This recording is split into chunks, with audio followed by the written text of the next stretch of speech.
After an earlobe repair or reduction with or without piercing, you can shower and wash your hair immediately. Keep the incisions clean with warm soapy water. When you're done washing your hair, your face, or whatever you're doing, just make sure that you keep the incisions moist.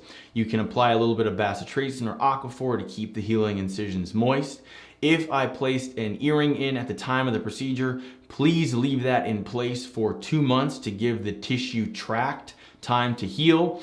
If there's any blood or anything building up around the sutures, the incision, the earring, go ahead and you can clean that up using hydrogen peroxide. The best way to do that is to take a Q-tip and dip it in hydrogen peroxide and then let the hydrogen peroxide dissolve away any blood that is stuck on those things.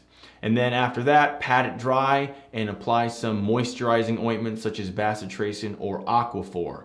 You can exercise immediately if you want to. Like I said, you can shower and wash your hair immediately if you want to. And then I would wait 3 weeks before dunking your head underwater in a bathtub, pool, ocean, things like that. Let's make sure we get the sutures out and give everything a little bit of time to heal before you submerge them underwater.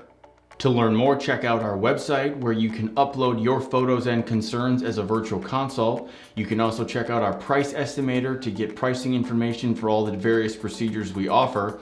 And finally, if you'd like to have your questions answered on a future podcast or Q&A video session like this, please leave a message on our SpeakPipe. You can go to our blog page and our SpeakPipe is located there.